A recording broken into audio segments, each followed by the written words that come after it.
All right, here we are with the little filler gappity gap of Koyomimonogatari, and here to discuss this with me today, as always, is the Doki Doki Ecchi Man. Yes, hopefully you'll be seeing a lot more of me. But I don't even know if I can call this an arc because it takes place during multiple arcs. Yeah, it's not necessarily. I guess so. It's not necessarily an arc. It's more or less a fill-in until the last episode. Yeah, it kind of shows you what's going on between a lot of the stuff that we saw Yeah, already. yeah, and it's like it definitely, because if you notice it, you probably did. But every episode is takes place like one each month. Yeah, and well, so I didn't quite notice that, but I noticed every episode feels like it takes place during a particular arc that we already saw. Yeah, or right after. Yeah, pretty much. And to even start it off, I mean, we got the first episode, which is Koyomi Stone. And that one's April 11th, which is what we started off with. And it's pretty much just Koyomi and Hanakawa, and they're talking about this mysterious stone that's enshrined within the school.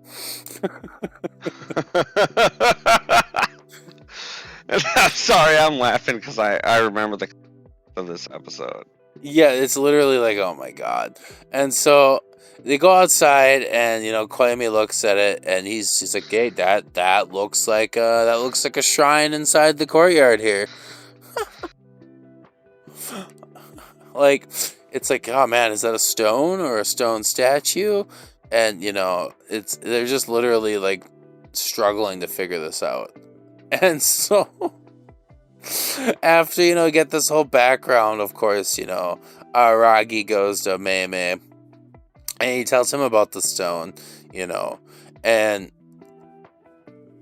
pretty much it's the fact that he's like trying to see if it can count as a payment for Hanakawa to Yeah, go. a lot of the series, I don't want to jump too far ahead, but a lot of the series seems like it's him sort of trying to pay off debts. Yeah, he's being Mr. Debt settler. And essentially, like, yeah, like that's pretty much what half this is. So he does that, trying to see if the story's good enough to get any money over it, and because there hasn't been any ghost stories from school or anything. But Hanakawa did mention that, that the shrine didn't exist there 2 years ago, and that somebody must have put it there. Must have, And so, and it's definitely a shrine, not possibly anything else. Absolutely not. We gotta jump to conclusions right off the bat. And so, when he goes to visit Mamie, he tells him about it. And, Mamie doesn't exactly say that the stone doesn't involve oddities.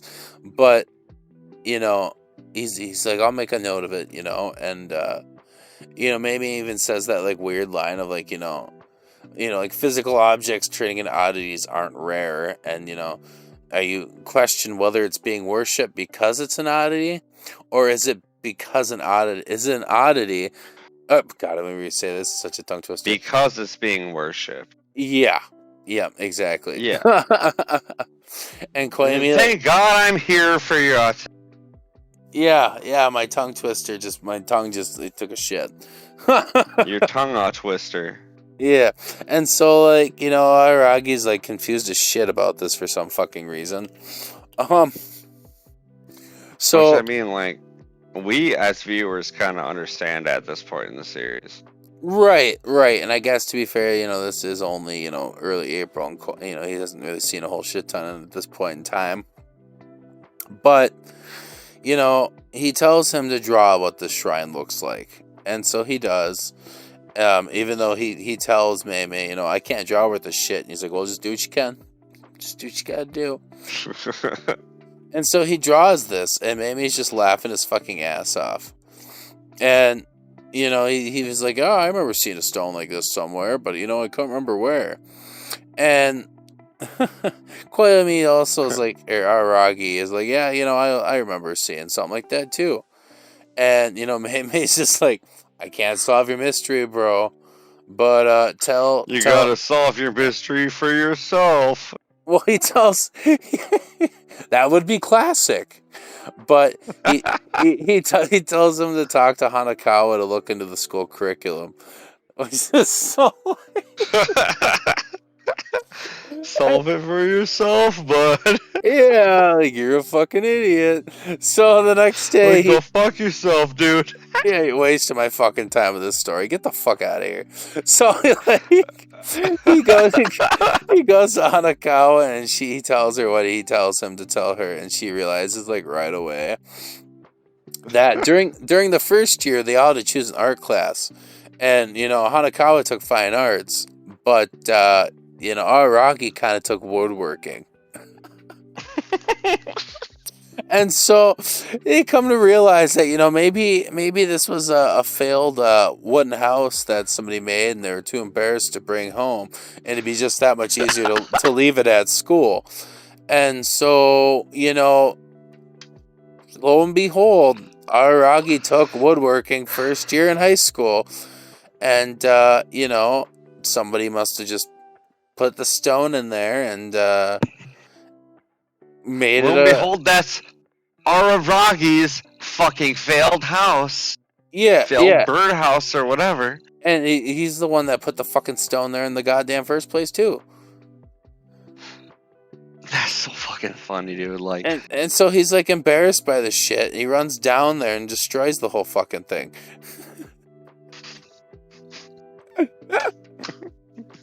It's so funny, dude. Like, yeah.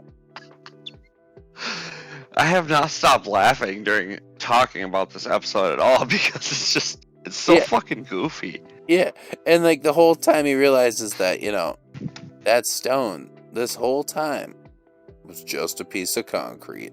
That's so funny. Yeah, and like that's it's not even a fucking rock. Yeah, it's just a piece of fucking concrete. It's not even a rock. Like it's just a weird shaped piece of concrete, guys. We've all ran. Yeah, it's brutal. So that's the first one, and like they're all just like as obviously if you're watching this or they're all just these tiny little chunks, like we said, that just kind of like barely 8 minutes, 9 minutes long. Quick little story. Fill-ins, little between parts of the other series. Yup. And so we get to the second one, which is Koyomi Flower. And this takes place on May 9th. And, this one's... It is what it is. So, him and his woman are, walking back from the cram school, but she's, we've shifted. What's that? We've shifted far enough ahead where it is him and his woman. He is actually with Senjo Gahara right now. Actually, yes, you are right. I had to think about that for a second. The crab problem's gone, and, now we're in the same situation as the last one, where it's like, how are we going to pay off this debt, So... Specifically, Senjo Gahara's debt this time, not Hanakawa's debt. Right, well, exactly. And so, he's like, well, we could always... Do you have any oddity stories, any ghost stories, And she's just like, nah. Like, nah, the crab was it. And so, we get to this part where, she's going to cross the road, but Aragi holds her back because, there could be cars coming. She didn't even freaking look. Which, we got the flowers on the side of the road at this point. Yeah. Denoting that someone may have passed at that point. Right, and she also just gave him shit for touching her on top of that. But... I mean, I touched Senjo Gahara too, but that's just me. And so yeah, we got these flowers at the end of the road next to this building. And they both just kind of assume that there's like this traffic accident that happened recently.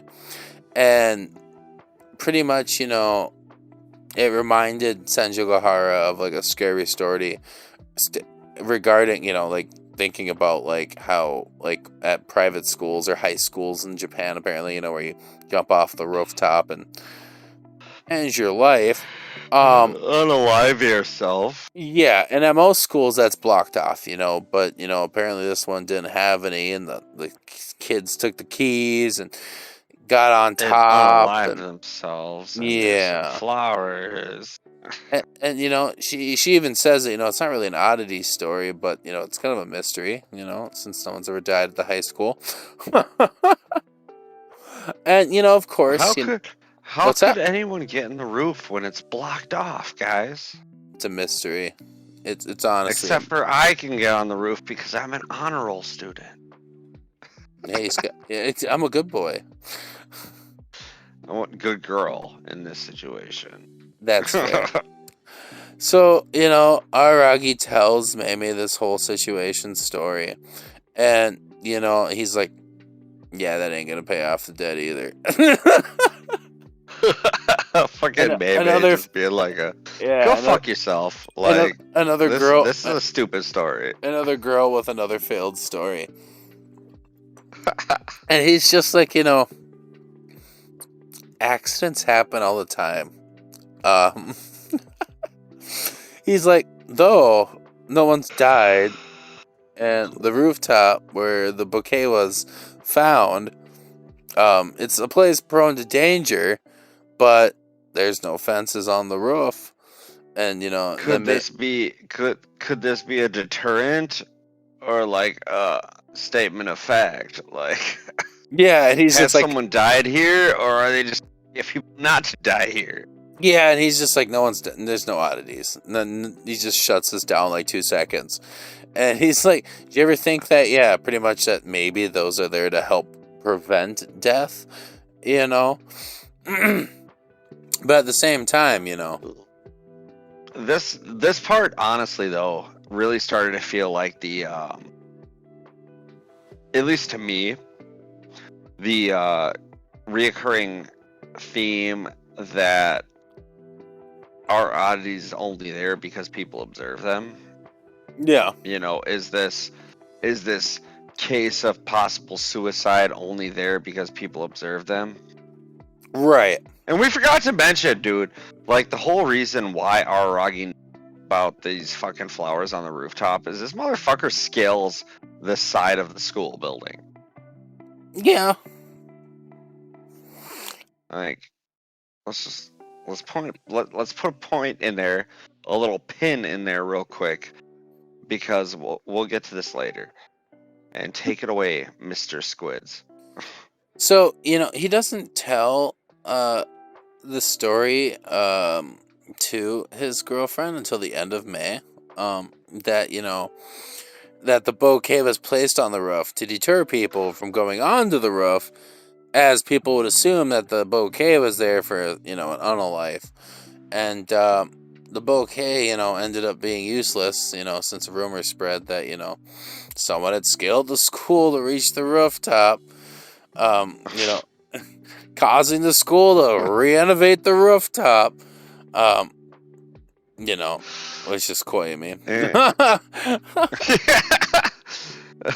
Let's never talk about this again. No, let's pretend. Yeah, and they just argue, you know.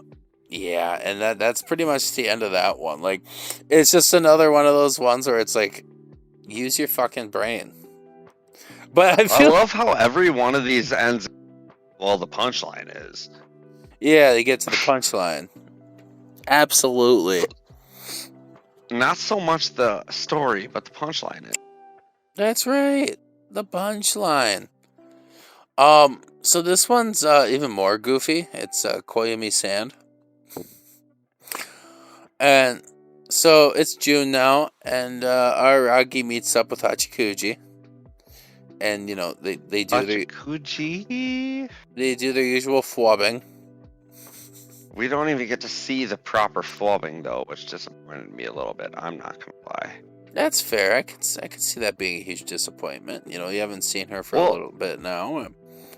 exactly. That's what it is. Like, I wanted to see Aragi talk about how he wants to touch her, he wants to smell her, he wants to kiss her. They just weren't that deep in June, They weren't that deep. It wasn't that deep yet. But it should have been that deep because I miss my post-apocalyptic waifu Hachikuji. Yeah. So Hachikuji's asking, obviously why Koyomi's, not being a good boy. Oh, no, she asked where he's going. Let me rephrase that. And he's like, I'm going to school like a good boy, And then he also brings up, because at this point, Mamie had just left town, so he brings that up to Hachikuji. Even though, she had never personally met him. So there's that. But then she brings up his debt. More fucking references to this goddamn debt. And, we got this 10-year-old motherfucker teasing him about not paying it off. And then, have you heard about the sandbox? Yeah, but, Koyomi's like, or Aragi's like, I was able to pay it off. I always pay off my debts. But she's just, like, whatever, I'll help you pay it off. So, she tried to find a ghost story for Meme, and, she was going to sell it to Koyomi for 5 million yen. But since Oshino left, she's willing to sell it to him for the original price of 50 yen. Quite a dramatic change in price. Yeah, just, 5 million to 50. What a big deal, What's the difference? He's not here. It's fine. Yeah. And so that's all it takes to grease up this little girl. And after giving it don't ever say that again, Squids. You know what I meant. So okay, to be fair, in the Monogatari series, I don't think anyone knows what you meant with Koyomi's disposition towards greasing up girls. Okay, that's fair. So, after he gives her the money, he listens to Hachikuji's story and, goes and investigates the sandbox. And, he looks at it and he's like, okay. There's a face, like a demon, And, could be a demon sand demon. That's right. The demon sandbox. Right. And I believe this. I believe this just after looking at it. That's right. And that Hachikuji even told him, that even after the people would, move it around, the face would just reform. And so after playing with it for who knows how long, he just kind of gives up. And he's like, it's definitely an oddity or a person. Like, wow, way to narrow that down, Captain Obvious. And and so Hanakawa calls him, and he tells her the results, and she scolds him and tells him that he should, investigate the entire sandbox, not the sand. Dig that sand out, buddy. Yeah. And so he goes back to the sandbox, digs up all the sand out of this thing, and you see all the cracks underneath the surface, like the sand's just leaking through everything. And coincidentally, it represented a demon. So, it's a whole sandbox breaking. It's breaking. It's neither human nor oddity. So, like, in the long run, he's just like, I'm gonna inform the park manager, and like that's it. Like it's Go like from this moment where you're like, okay, this could be an oddity to, okay, this is literally nothing. Exactly. This is nature. Yeah, it's just nature doing its thing, eating away at this fucking goddamn sandbox. So we get to the next story, which is what the hell is this one? I want to say it's water. Oh, this is an episode for sure. So it's July, and we're at Kambaru's house to clean her room as usual. It's And always cleaning rooms for Conbrew. Like, yeah, it's just like a weekend event, you know? it's the boy love. That's all it is. Yeah, yeah. And so after he cleans the room, you know, he's trying to leave, but, you know, she pressures him to stay for dinner and to take a bath in her bathroom. I figured you probably loved this episode. Yeah. And so he's in the bathroom, and this is like, Conbrew being a fucking slut, as always. oh, 100%. And so he's in the bathroom, right? And it's a pretty big fucking bathroom. This is a full-on almost pool. And she's trying to... It put Laura Croft, like, I don't know, man. If you're watching this video, you should have probably played Tomb Raider 3 at some point in your life. That's a very random thing, but yeah. Well, it would peg the age of people, because I'm sure you played it on the PlayStation 1. I hated it. But you remember that little house section that you could play? Yeah. Outside of the main story itself? Okay. It put Laura Croft's bathroom to shame. Her bathtub. Which was like a swimming pool in that game. I suppose. So it's not so random. There are connections. You just gotta wait for the connection. Okay. So he's taking a bath in there, and he's got the door double locked. Like, I'm not talking like hand locked. I'm talking like padlock on these doors. And she's like trying to break in there, thinking that he got kidnapped for some reason or was being held prisoner, which is very, very kind of sus to assume that just because he's not answering right off the bat. And she's like, it's Conbrew though, like that's true. She's getting ready to like break in that door and come in there like full guns a blazing. And then like once she defeats the kidnapper, she's gonna jump his bones. Oh yeah, 100%. And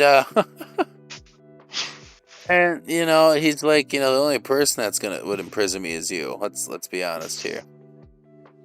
After you jump my bones. Right. And she laughs about it and says that his girlfriend would as well. And then that's fair. And then he's like, she wouldn't go that far. Well, she kind of did at one point. Not even lying there. Yeah. And so after that, you know, she's like, you know, she wanted to come in to wash his clothes and him, as a thanks for cleaning her room. And so he tells her to clean her mind herself first, and I don't think he believes what he's preaching. But Mr. Cis Complex himself. Yeah, right. And so, like, she's taking her clothes off anyways, because fuck it, YOLO.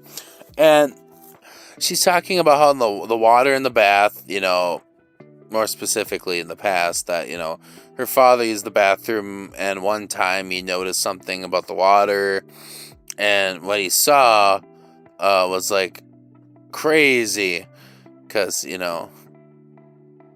It was his future lover that he was supposed to end up with. That's right. And so...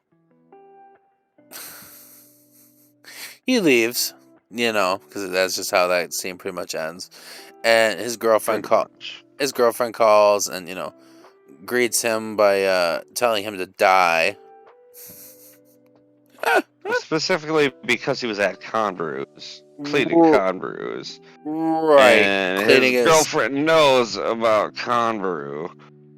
Oh, of course she does. Mm-hmm. Because he wants to go on more dates with her than with his own girlfriend. Yeah, it's a little fucked up. Yeah, but ironically, she did tell him to keep her company, so I mean, it's kind of her fault too. I know, but at the same time, I feel like since probably Nisei, we've seen so little of Senjo Gahara. Yeah. Which disappoints me, because Senjo Gahara number one waifu. Yeah.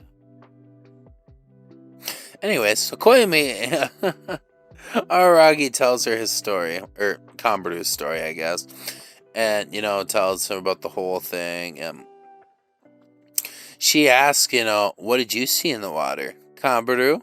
Hachikuji? I like how she points out Hachikuji though, Yeah. and like fucking Koyomi gets all sorts of defensive about it. He's like, I only saw myself. Fuck you, bitch. Yeah. And like she remembers hearing about the story, but she's like, I don't remember ever being a romantic story. And like she reveals her interpretation of it, that obviously Kambaru's dad simply saw like his own reflection and misinterpreted it as his future wife, with the ripple effect. And like that's just kind of sad. Yeah, to be fair, it is. Yeah. And then like she's like, if the story gets leaked to her, to Kambaru, I'm gonna have to kill you. Like, excuse me. Excuse me? Solve this, but don't tell Kambaru. Yeah, you fucking make up your mind. So, the test of the theory is right. He calls Kambaru and asks what she saw in the reflection. And of course she's erotic. And this is my favorite part. She's like, oh, I saw my titties and I couldn't stop staring at my titties and it's so fucking funny. yeah, and then she asks him about it and he just kind of hangs up in disappointment. And fucking Kanbaru, dude, like, love Senjo Gahara, but like Kanbaru and our are the best. Their combination's great. And so we get into Win now, which is Sengoku. And this one's kind of dull, in my opinion, out of all of them. I think this one might be the most dull. But I do, before we talk about it, there's this scene in there where they're at the house and they're cooking popcorn and there's like all these different colored popcorns popping everywhere. Really cool looking. Yeah, I do remember that. That was really cool. But yeah, so it's August and this is Sengoku visits Koyomi and she instantly becomes flustered like she always does, and she only walked in the door and she's like, oh, I already had a fun day, I can leave now. Like, let's play Twister. No, not this time. And he's like, really? You just stood by my door? Like, what the fuck, bitch? And, he's like, we're gonna have a party tonight, and the Fire Sisters and my parents are gone. And, they're kind of cleaning up Kaiki's mess, and my parents are also still at work, so there's that. And of course, she's that's still a whole lot of empty house for him. Yeah. And Sengoku. And Sengoku's definitely exotic and erotic at this point. And it's just the two of them at this house. And the best part is she cheers him happy birthday. He's like, my birthday is in April, bitch. Like, he's just like, it ain't my fucking birthday, but all right. And so you can pretend it's my birthday, girl. Pretty much. So she asked, him about, the rumors about Kaiki and how they were spread. And she thinks, that it kind of maybe possibly started, because of like his sister. Yeah. Because when she sees justice, she's got to do something about it. And so, he's like, shut the fuck up, Kaiki wouldn't do something like that. He's not that smart to make her hear about it and have her spread the rumor. But, he theorizes that, probably spread it on its own. And she shuts down his theory because that'd be too coincidental. But, when he met Kaiki, and if I remember correctly, this was during Phoenix, he stated that, he just simply waited for one rumor, and in this case, it was the vampire rumor, and he waited for it to die down, and he just kind of stepped in right after that. And Yeah. they weren't. Kaiki. Yeah, mommy Kaiki. And so, these people weren't satisfied with their lives, and they makes it easy to manipulate them. And he did what he did, and he leaves Koyomi with the advice to think before accepting something utterly incomprehensible as truth. And then he has to pay that extra savings he has in his pocket. That Kaiki just knows is in his pocket. And Fucking Kaiki, dude. that's Like, pretty much that episode. There really wasn't much to that one. Like I said, it's probably the weakest one of this little series here. But like I said, the effects were nice, and we got to see Kaiki for like 20 seconds. So I mean, being a slime ball as he best is, girl. and Being yeah, the best girl. yeah, just being best girl, best mommy, best everything. Kaiki, love the man. So then we get the Koyomi tree, which has Karen's over exaggerated titties at this point. That's fair.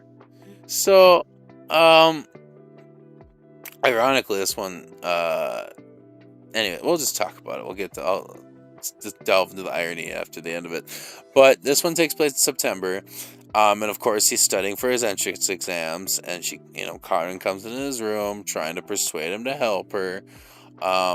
Obviously, at first, she's using her titties, because we already know the experiences these two have had together.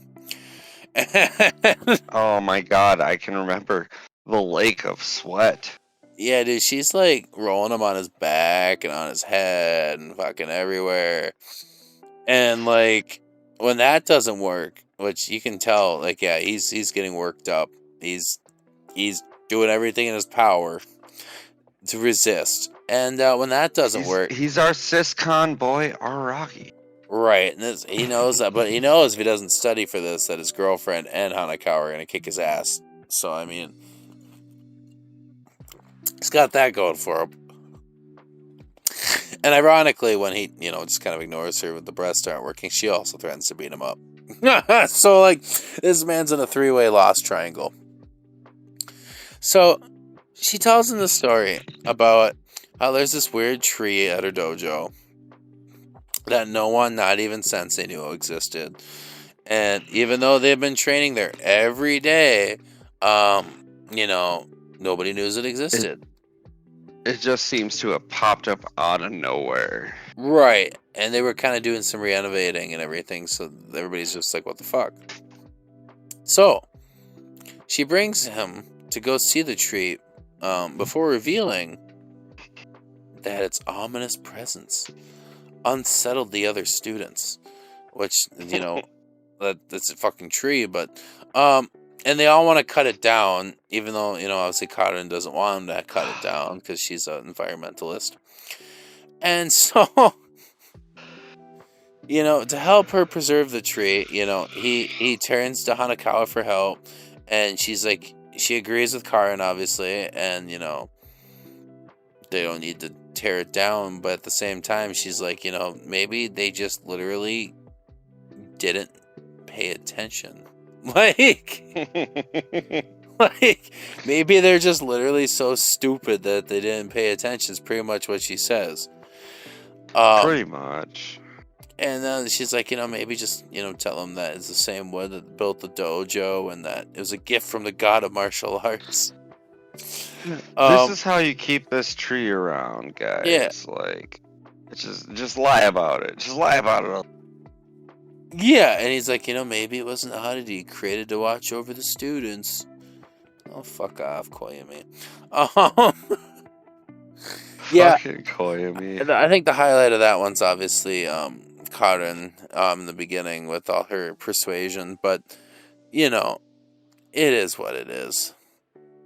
Yeah, we're all used to the weird fan service that goes on in fucking Monogatari for the most part. Right. And so when we're at the T one, which is another, in my opinion, kind of a... most of these episodes besides the last one are kind of dumb, but this is like the only arc that, like, I always kind of consider not watching when I'm doing a speed run, but I watch it anyways, so, there's that. Well, again, me and you sort of talked about this before we hopped on to actually talk about this. This is one of those arcs where I know you kind of gave me the general gist of what we were going to be doing, the way we're going to be following this, but this is really one of those ones where I feel like these little quick 10-minute episodes could be sprinkled into the series itself, like where they take place in the time frame, again, I'm trying to think of a good example, like Hanakawa's arc could be sort of sprinkled in, I would say, right after you watch Kizu. Right. And Senjo Gahara's could be like sprinkled in right in the middle of you watching Bake. Right. But like I said too, I think I told you this privately, but yeah, he just kind of wrote this down in like a whim, from what I understand. Yeah, that's what you were telling me, but I really do think that they could be sprinkled into better spots in the series. He had to come up with a segue from ending the second series and Suki to get to Owari. So, yeah, which we'll discuss in the last episode of this. But now we're in October, and of course it's Suki Hino. And of course we get the, do you believe in ghosts? And he's like, eh.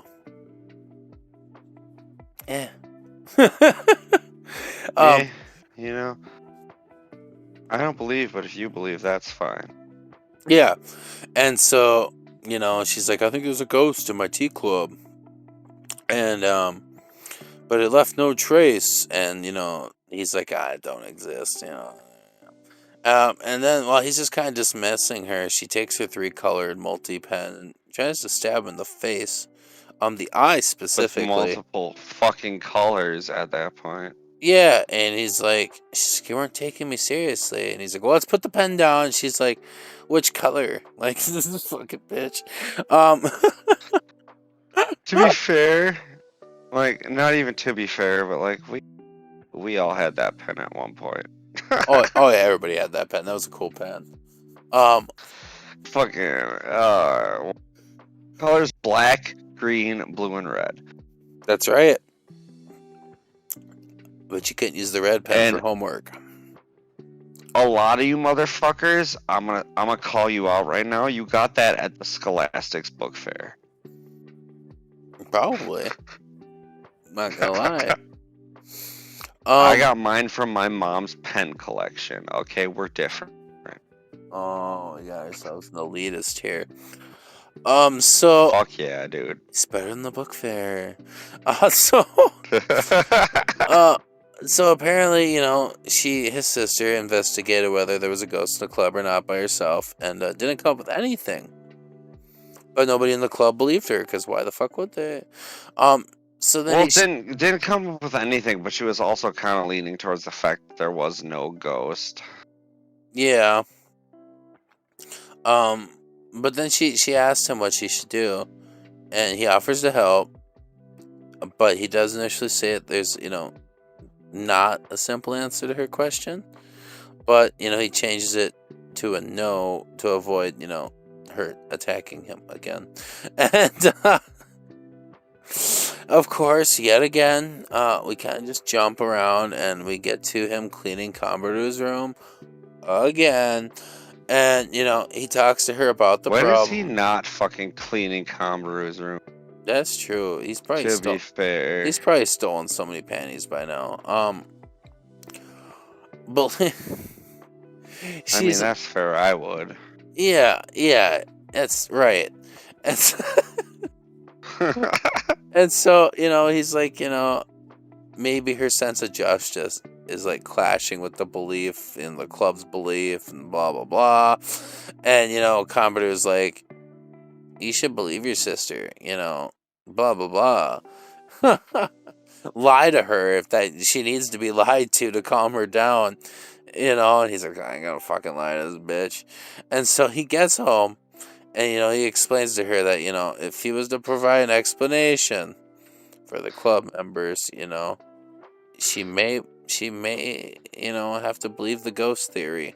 And, he adds in even, Kaburu's little lie, since, she often, consistently takes too much food and tea from the club's inventory. That, Maybe she's the ghost. that's right. It's the deception of one more cup and one more drink. Oh. Yeah. I don't know what that whoa was at the end, but I liked it. Oh. Yeah, so that was, oh, my sister's a dumb bitch, she drinking too much tea. And she eating too many snacks. She's eating too many snacks. Why would she do that? She needs to stay fit for me to spy on her while she's sleeping. That's probably what it is. So, That's 100% what it is. Don't ruin his secrets. So leave the poor guy's secrets alone. He's a fragile boy. He's a poor little Koyomi. What else with his siscon and his lolicon? What else he got to live for, So his sisters and lollies. That's right. Yup. And a bearded man with a cross earring. So, goddamn, he's got some weird fucking kinks, bro. Sometimes when you have a man like Oshino in your harem, what do you do? So it's November now, and of course it's Ogi and Koyomi, our boy, going up to the shrine. And this is where, for some reason, Ogi needs research about the local god. Who knows why? And for some reason, Ogi thinks the shrine's construction had to have been a mistake. And this one, in my opinion, is really stupid, too. Because, Aragi shows Ogi the talisman he placed. And, Ogi's like, oh, it's doing a good job, protecting the spirits. And, in reality, him and Shinobu purified it this summer. And so, we get to the top, and, they ask Koyomi why snakes were defiled, and he's just kind of like, yeah, about that. Kind of, represent immortality and reincarnation. And, Ogi's like, for some reason, explaining the symbolism of snakes shedding their skin, representing renewal. And even though he's the one that was asking, so it's like, what the fuck? And then, well, this is why we thought they were gods at one point. People are dumb. Yeah, exactly. And so then Ogi's like, they need to continue. Pretty much I think that means Araragi and Shinobu. They need to continue what her uncle started and create a backup plan. They go, listen here, you little fucking shit. Because, I guess to be fair, though, you never know when another oddity like Shinobu will show up, but I don't think it's likely.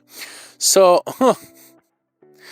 this is where we get like a little history lesson where Ogi's like, this shrine used to be located somewhere else before it was moved, and questioned how people were able to move the shrine. And it's like, maybe Araki's like, maybe they took it apart and transported it. And Ogi's like, no, there was no roads. That's stupid. But, the mountain's sacred, so, wow, who knows how they did it? And he's like, well, I wonder if it was supernatural. And Ogi's like, nah. And, nah, bro. Like you said, the people came to the town to discover what the white snake really is, because everybody apparently doesn't know what white snake is, but I don't think you do. They had one single. So I was about to make that reference, but you beat me to it. uh, Oh my god. She used to think she'd videos. yeah, yeah.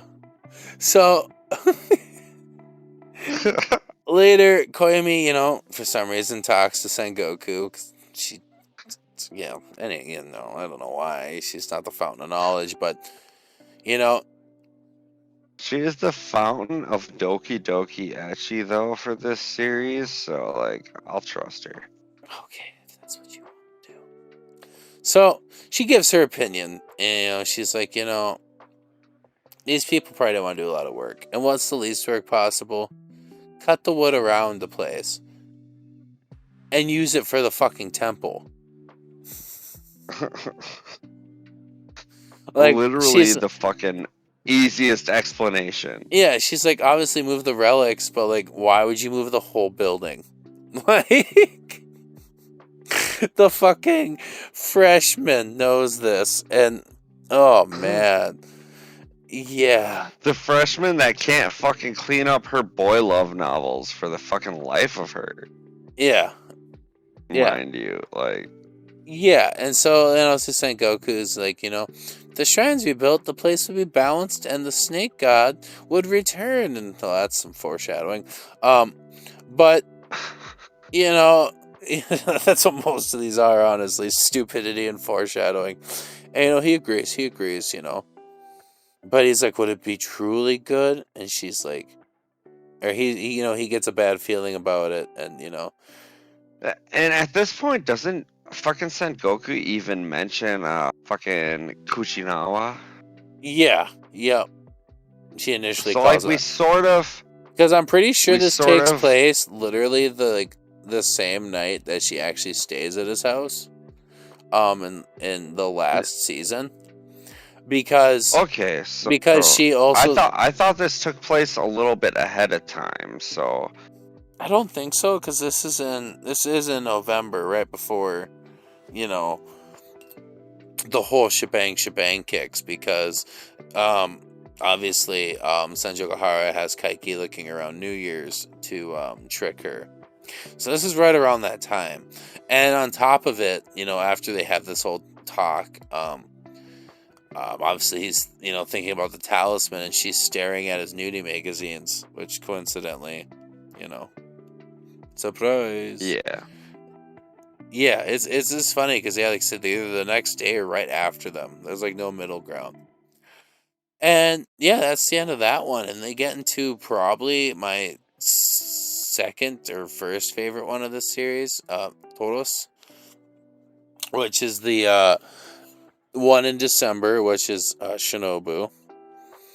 And Of course, it's Shinobu. they have their morning. I do love this one too. Honestly, yeah, it's so good, basic, down to the point, and has a little lovely story to it. and just some straight up goofiness to it too. Like, that's Right. kind of what I feel like we've been missing throughout this whole, I don't want to say arc, but like series, Mini part of the arc. series. Yeah. Yeah, we've been missing the goofiness of it. Yeah. Which is kind of hard to get in these little 8-minute packed fills, but I know what you're saying. This episode does it just right. It really does. So we have, obviously Shinobu and Aragi, and they exchange their morning greetings, and obviously instantly we know why Shinobu woke up, and that's because he has donuts. And Donuts made by Sanjo Gahara. right. Because, he shows her the donuts, and, he tells, her that's what they were made by, as energies for his, entrance exam studies for free. For free. For free. Which shocked honestly, Shinobu. if I had a girlfriend who made me fuck donuts, dude, like, I'd probably never even think about leaving that girl in my life. Right. And Shinobu just can't believe that they're free. Like, at all. And Aragi's like, well, yeah, it's my girlfriend. Like, if she charged me, that'd be kind of fucked up. And, she's instantly questioning whether these donuts are safe to eat. And he's like, well, they were made from love, And Shinobu kind of reminds him what happened the last time Love was involved with something. And that would be a reference to, obviously, Sengoku. Not, calling the kettle black here, but that was a thing. So, Most definitely. well, analyzing the donuts, Shinobu, questions why it has a hole, which I don't know why it took her this long to question why donuts have holes, but she sure did. And, he tells her, that's so they cook evenly. And he's like, if you're that paranoid, then you should test the donuts. And she ends up taking a bite out of one, and she loves it. But, when he tries to take one, she's like, my test hasn't ended yet, buddy. I gotta take a bite out of every one of these. There could be poison. It could be a delayed effect. That's right. And, so he tries to negotiate, and, Shinobu's like, you're not good at that either. Remember when you tried to get the talisman? Yeah, you fucked that up. You're too much of a pussy. Delayed effect, bud. Delayed effect. That's right. And so, she makes a bet with him. She's going to hide the donuts in 5 minutes. And he has to find the 5 donuts in 5 minutes. And the ones that aren't found, Shinobu gets to keep. And this is... I love this so much. I shouldn't. But she's like, well, I'm going to blindfold you. So she pulls her leggings off. And the scene just kind of cuts. And, I think the thing I like about it so much is, ever the emphasize on when it's, stuck on her ankle and she yanks it off. Yeah, we've all been there. So, I think the part that I loved about this whole thing is, who does he end up calling?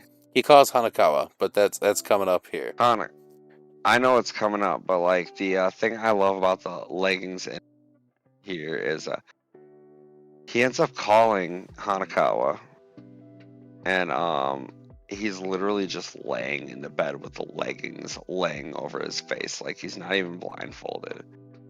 No, absolutely not. Yeah. So he only finds 3 of the donuts, out of the 4, because he gave one to Shinobu, obviously, and he couldn't find the last one, and he's like, I don't think she would have, cheated by eating it, but at the same time,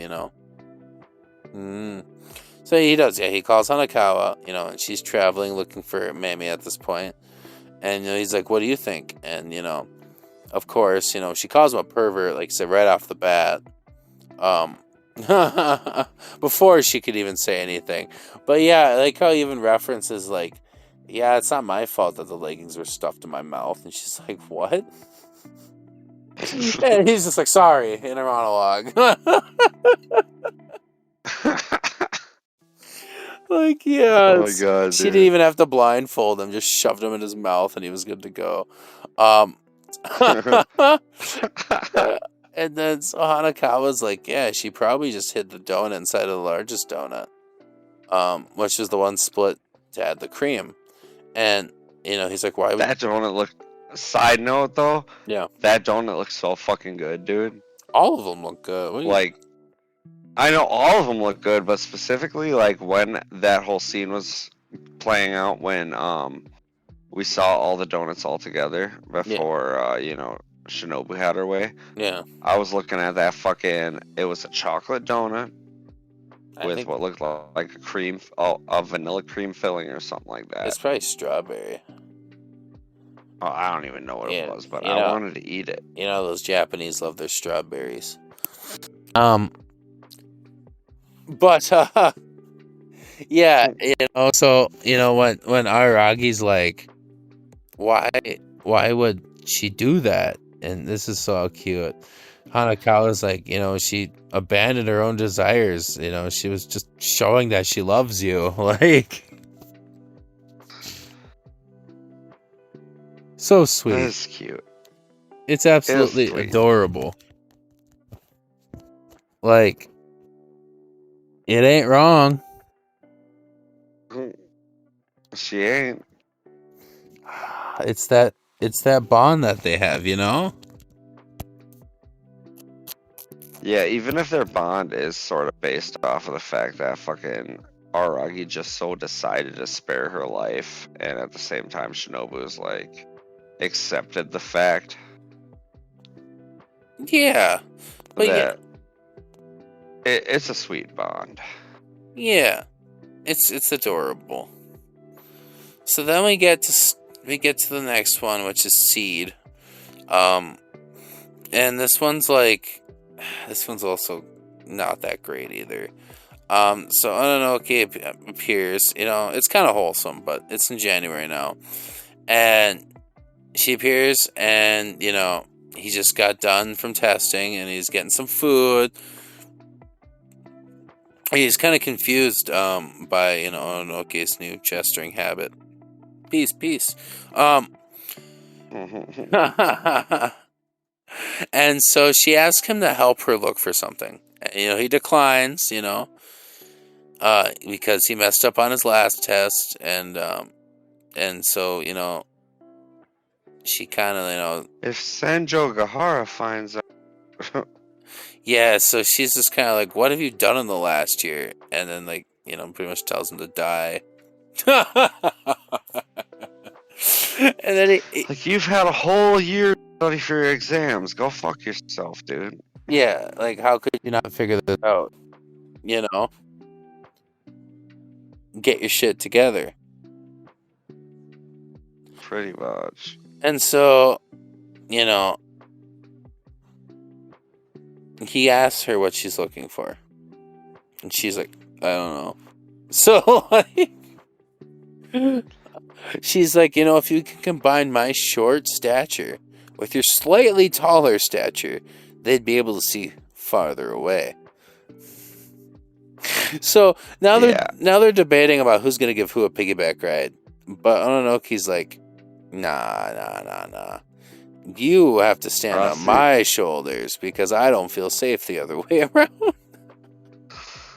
Honestly, that's kind of what I loved about this. Is just the whole goofiness of fucking Ononoke walking around literally holding up fucking Koyomi in one hand. Yeah, because she's so used to it.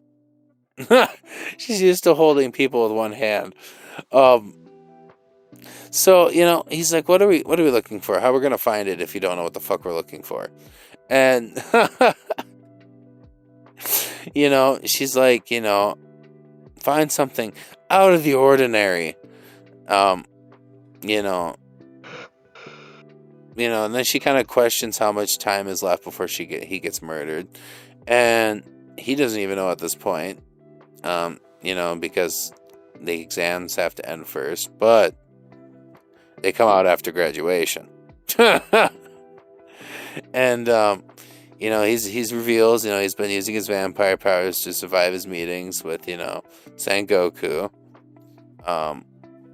And she offers help from Gain, and he rejects it, blaming himself for not using the talisman before the incident happened, woe is me, but I'm going to take my own pity, but at least he's trying to take responsibility at the same time, so it is what it is. That's true. And so, Ononoke notes that, his life's been so chaotic. But she's like, you're only focusing on the short term instead of the long term. And then, like, she frickin', tells him that he's been trying to search for something that everyone can see, but it's gone when being searched for. A smile. Yay.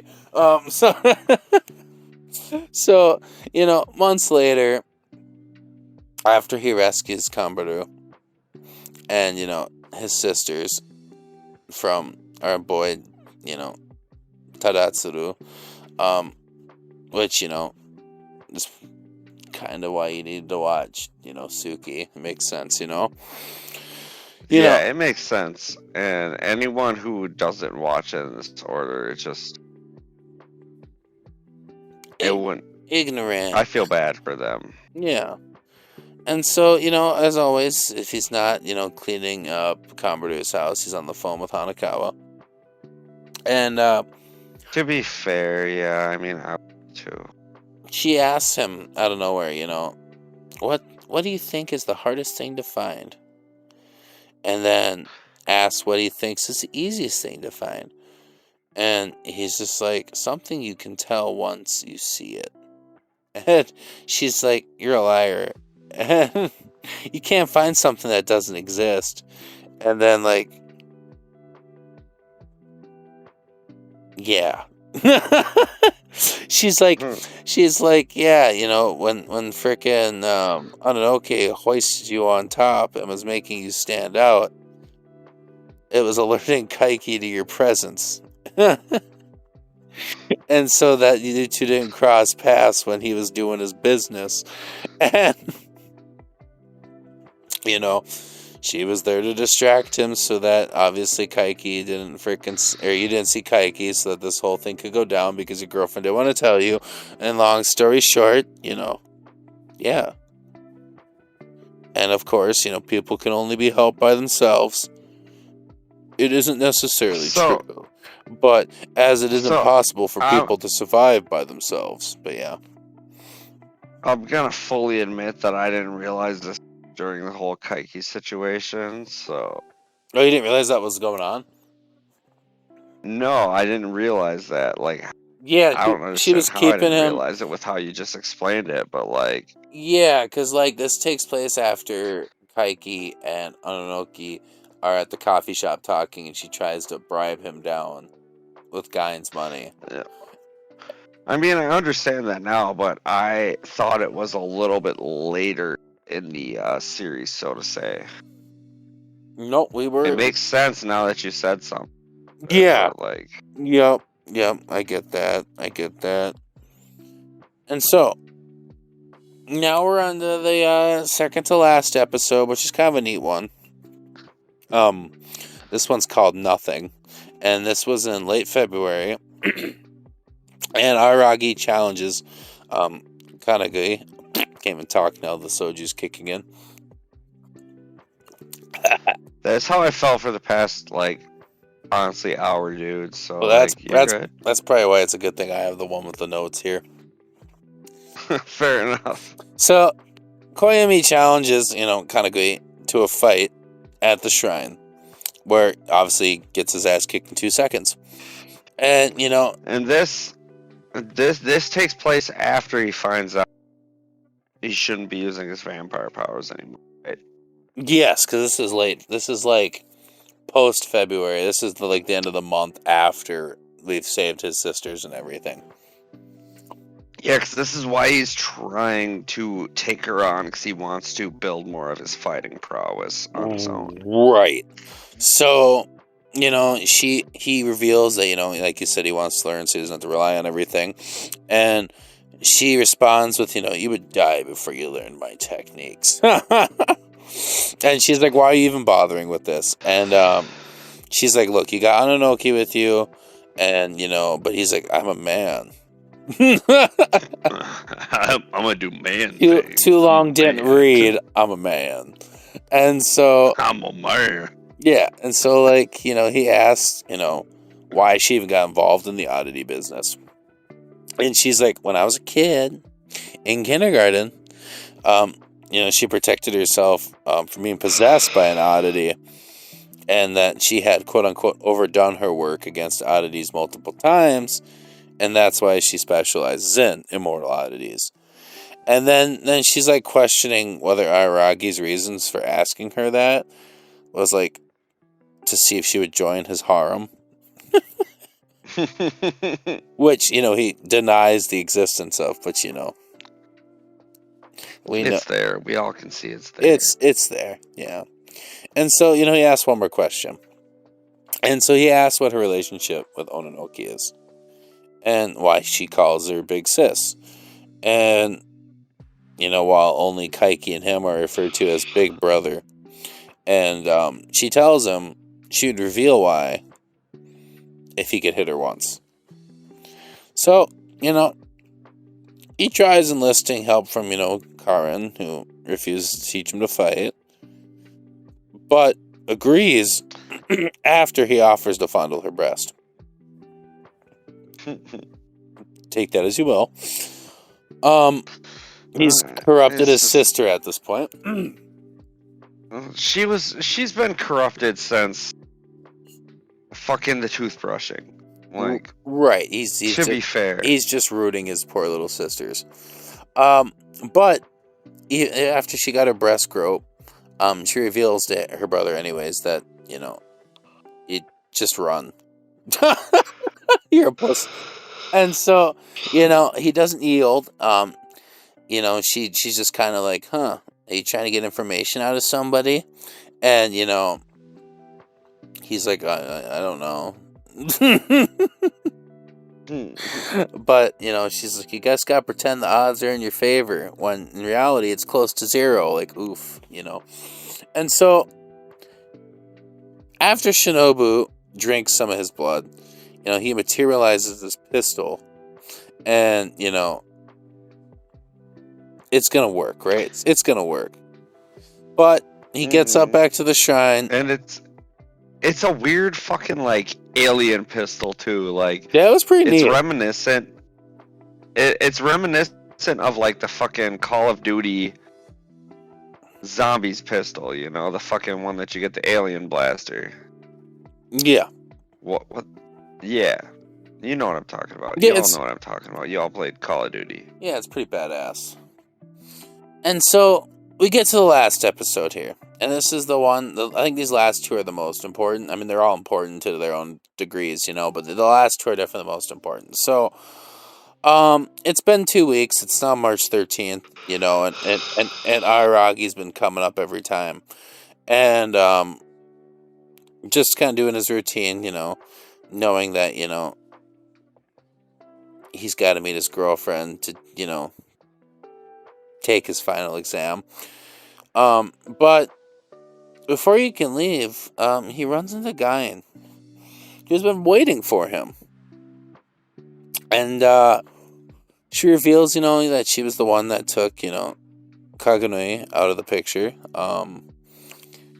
As, it took out Ananoki, which made, who was, Aragi's protector. And she theorized that there were two possible outcomes here. Either Ananoki becomes powerless, or she becomes more human. Because obviously we get to the whole aspect again of,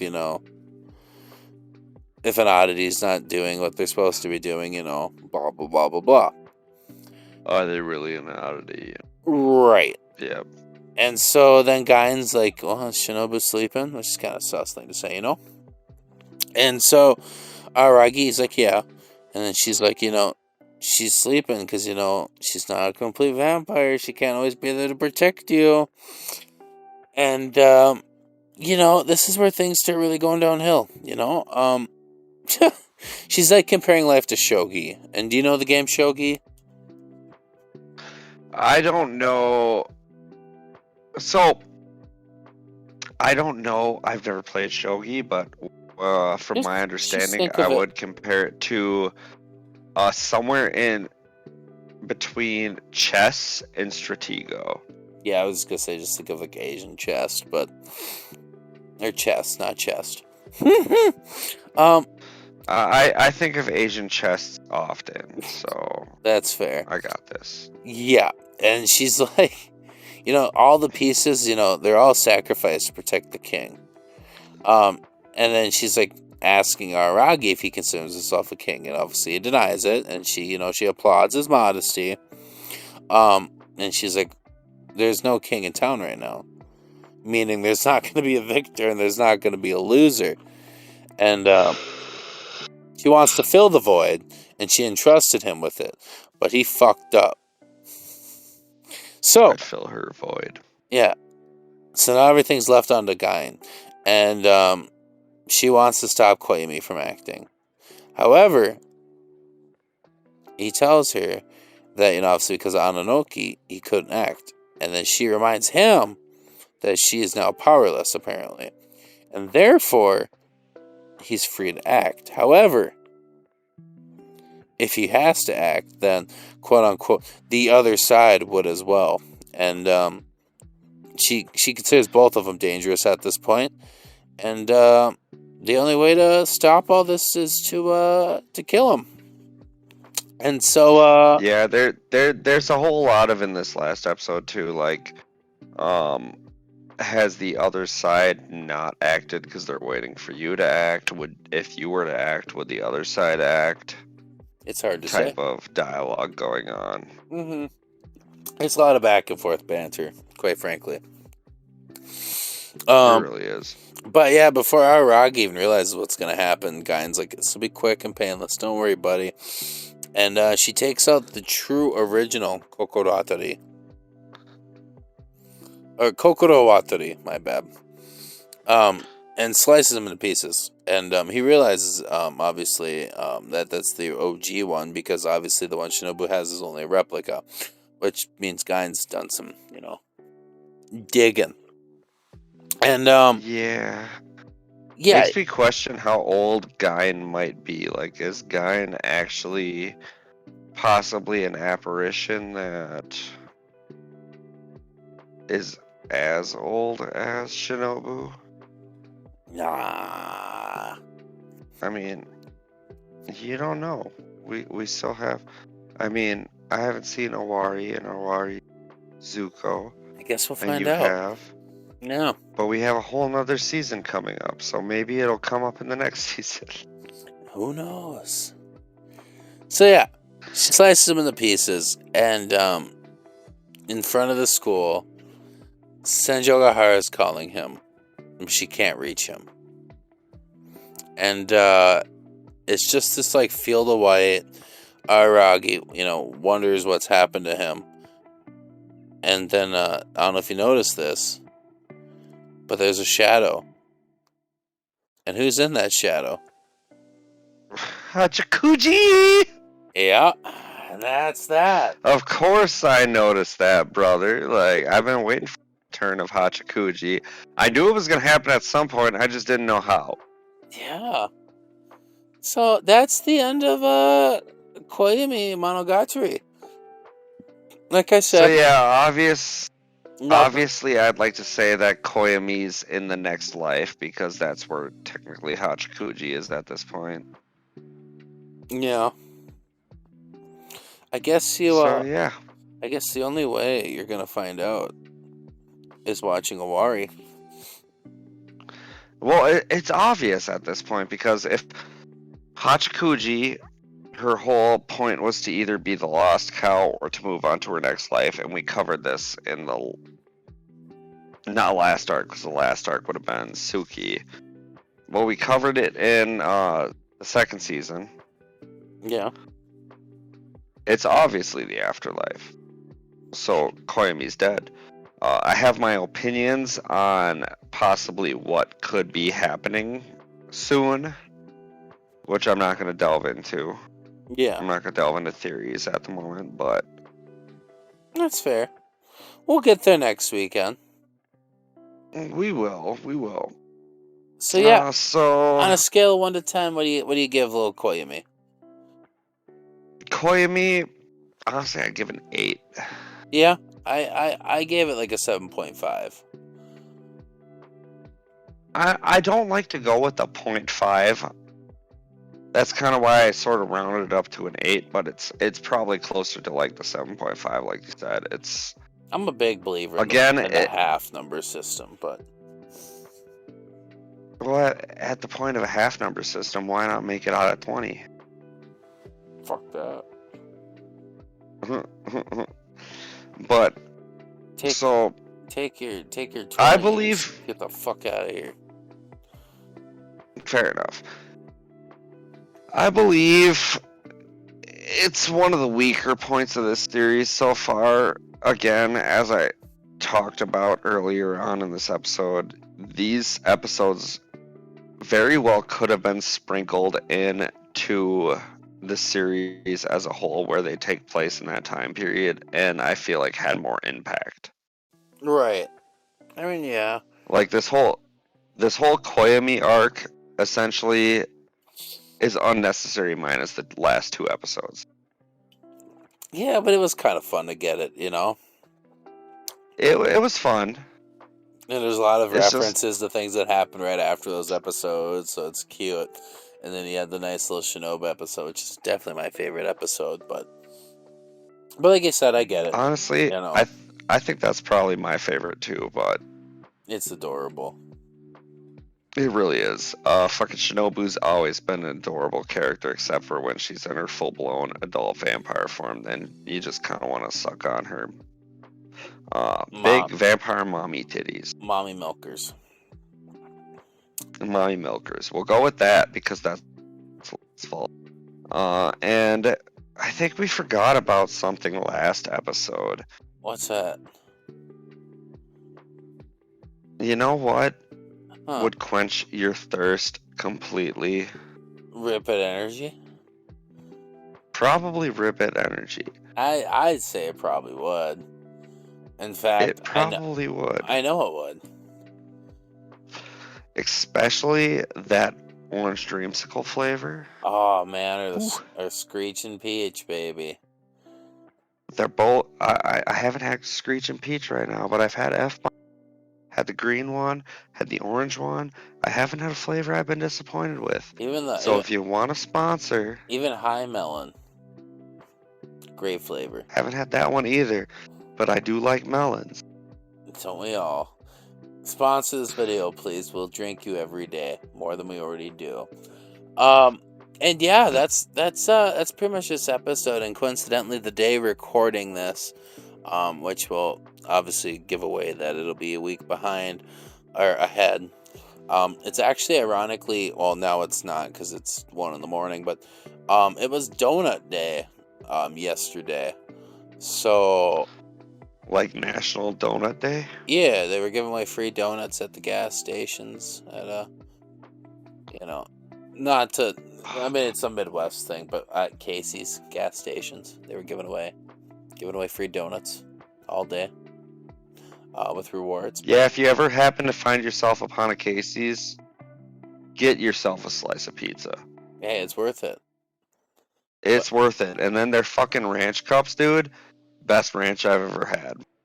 Yeah, it's really good with the pizza, and that might be a Midwest thing. I don't know how many of people around the world eat pizza and ranch. I mean, even within the Midwest, it's kind of seems sporadic.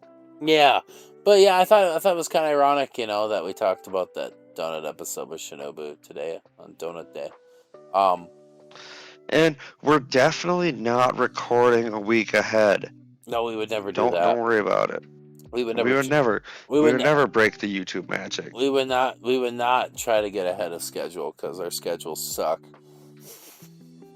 And it's not like we're trying to do a lot of other things while covering this series, so. No, we would never try to do multiple plans at once. That'd be stupid.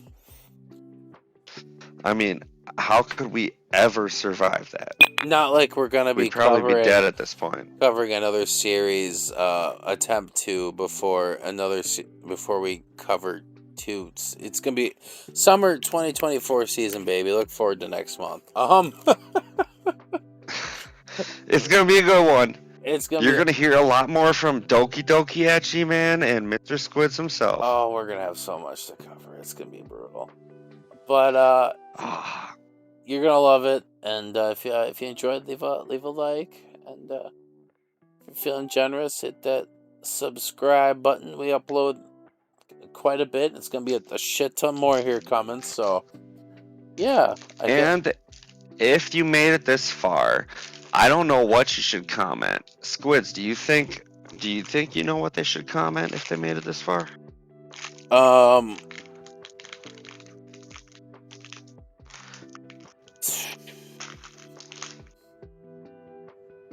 No. Let's do peace. Yeah, peace. That's a good one. Peace. That's a good one. Yeah, I like that. So if you made it this far, comment peace. And I expect an alien emoji. But the old-fashioned Fair kind. enough. The old-fashioned kind with the actual symbols, not just the emoji. So. Fair enough. Oh. Well. But yeah. This was Doki Doki Echi Man. And Squids, and we'll see y'all in the next video. Bye.